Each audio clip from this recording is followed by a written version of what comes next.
മിനിക്കഥ. വീണ്ടും ഒരു വസന്തം. തോമസ് കാവാലം.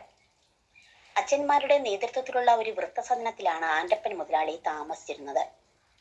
ഇട്ടുമൂടാൻ സ്വത്തുണ്ട്. ആയ കാലത്ത് നാട്ടിലെ കോൺട്രാക്ടർ പണികളെല്ലാം ചെയ്ത് സമ്പാദിച്ചതാണ്. 10 ഏക്കർ വരുന്ന റബ്ബറും 3 റൂട്ട് ബസ്സുകളും 5 പിക്കപ്പ് ലോറികളും 3-6 റിസോർട്ടും അയാൾക്കുണ്ടായിരുന്നു.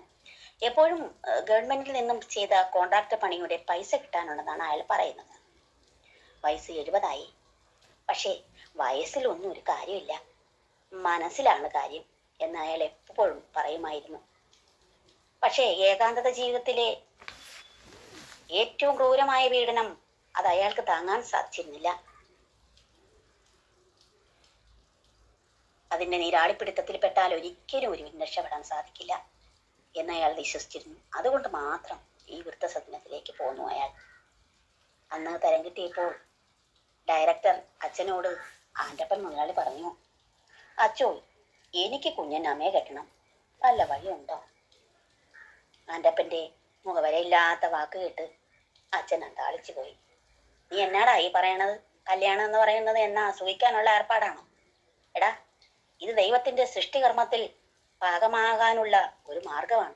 അതും നീ നടത്തി കഴിഞ്ഞു. നിന്റെ ഭാര്യയല്ലേ മരിച്ചുള്ളൂ, നിനക്കൊരു ഭാര്യയില്ലേ? ഇനി ഇങ്ങനെയാണ് അങ്ങ് പോയാ മതി കേട്ടാ. കുഴിയിലോട്ട് കാലം നീട്ടി ഇരിക്കുകയല്ലേ, ധ്യാനിച്ചും പ്രാർത്ഥിച്ചും ജീവിക്ക്, സ്വർഗത്തിലേക്കുള്ള വഴി അതാണ്.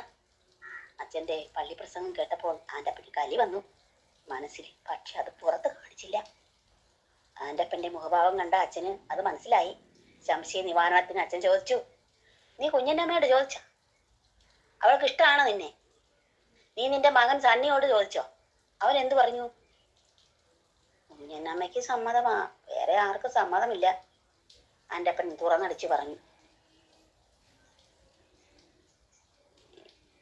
പിന്നെ ഇതെങ്ങനെ നടക്കും? ആര് നടത്തി തരും? ഞാൻ നടത്തും. സണ്ണി ആസ്ട്രേലിയയിൽ അല്ലേടാ, പിന്നെന്താ അവൻ ഇത്ര എതിർപ്പ്? അതിപ്പോ ഈ കണ്ട സ്വത്തെല്ലാം കുഞ്ഞനമ്മയുടെ മക്കള് കൊണ്ടുപോകുമെന്നാ അവൻ പറയുന്നത്.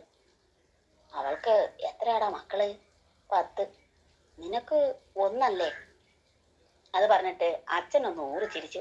ആ, നിന്റെ ഇഷ്ടം അങ്ങനെയാണെങ്കിൽ നടക്കട്ടെ. അങ്ങനെ കുഞ്ഞനമ്മയുടെ മക്കള് രക്ഷപ്പെടട്ടെ. വിവാഹം നിശ്ചയിച്ച് ആൻ്റപ്പൻ മകനെ വിളിച്ചു.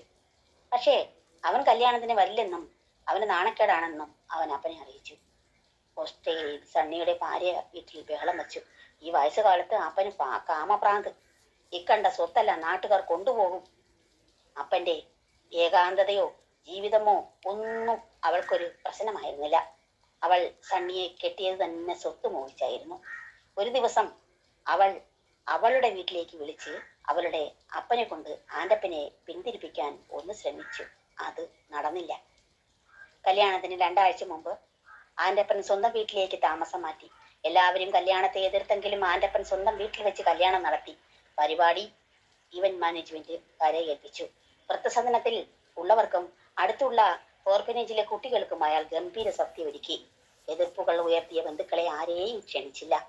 അങ്ങനെ എല്ലാ എതിർപ്പുകളെയും തൃണവൽക്കരിച്ച് കൊണ്ട് ആ 70കാരൻ 62കാരിയുടെ കഴുത്തിൽ മിന്നുകെട്ടി ഒരു പുതു ജീവിതത്തിലേക്ക് കാൽവച്ചു.